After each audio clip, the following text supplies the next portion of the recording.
what the government of India has done most recently on Kashmir. This is a very significant decision from Delhi. Perhaps you could explain to our gathering here what is the Indian government seeking to achieve? How do you think both Pakistan and China are responding, and where to from here? The one sentence answer to that is read today's Financial Times. It has an op-ed by me, and don't look at the picture. Okay. So that's my one sentence answer, but I'll give you the longer answer. They always choose photographs to make the subject feel uncomfortable. Apparently those are well-developed skills. That's right. So all I'd say, Jai, is get used to it. Yeah. So you have to sort of walk back a bit on Kashmir. Look, the first point which people should appreciate is that the provision in the Constitution which gave Kashmir a different status was a temporary provision. Now, here's the funny thing. You rarely read that in the international press. And when I say it's a temporary provision, don't take my word for it. Google the Constitution of India. It's written out there. The word temporary is out there on the heading of this segment as well as the article in question. Now, I think I know you're Australian, but we agree on what the word temporary means. It means something comes to an end. After 70 years, it came to an end. And 70 years is a decent definition of the word temporary. So what will now change? So let me come to why it changed. Okay. Now, what happened was, at the time when Kashmir joined India, as did about 560 other princely states, Kashmir was unique. One, it was a border state. Two, it was under attack as it was negotiating its accession from Pakistan.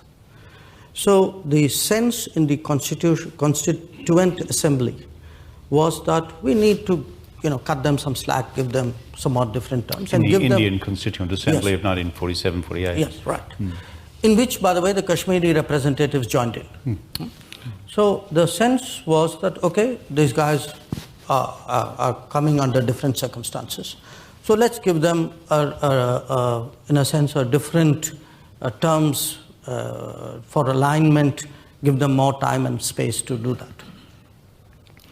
Now, over a period of time, what happened was the integration of the state of Jammu and Kashmir with the rest of India proceeded much more gradually than did all the other princely states.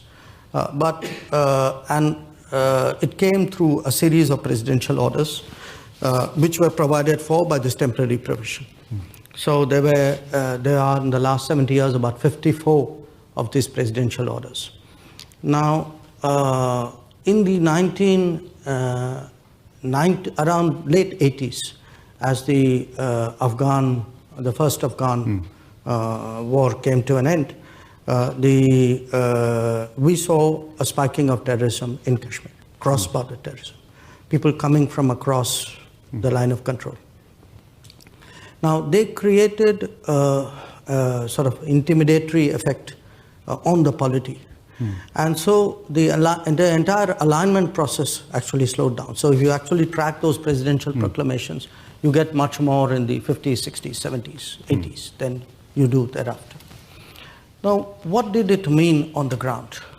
What it meant on the ground was that because you had a provision which said there'd be essentially local ownership of property, there were no investments from outside. A lot of the change, the economic changes you see in the rest of India, the businesses that you see, they passed Kashmir. Okay. Now, so what was meant to actually help Kashmir ended up in a way as, the bridge became a barrier in a way.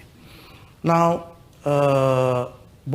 it had political consequences and eventually national security consequences, because when you didn't have enough activity and therefore not enough jobs, and then people blame Delhi for not having enough jobs, we were spending 10 times, from Delhi's perspective, 10 times on an average Kashmiri, which we're spending on an average Indian citizen. But yet the feeling was, well, we haven't seen what's due to us. So the lack of development, lack of opportunity actually created a sense of alienation. Alienation to separatism used for terrorism. And the story of Kashmir, because people, somehow there's a suggestion that things have become worse and, something changed for the worse on August 5th when this legislation was passed. Look at the 30 years before that. There were about more than 40,000 people have died in Kashmir. Okay, and it isn't just those numbers. I mean, you look, you've had on the streets of Srinagar, senior police officials lynched in broad daylight.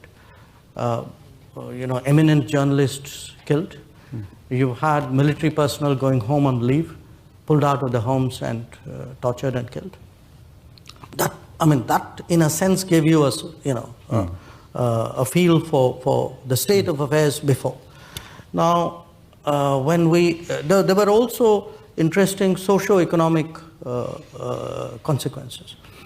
Because national laws did not automatically apply to the state of Jammu and Kashmir, pretty much the progressive legislation which has been enacted in India over the last 20 years has passed that state.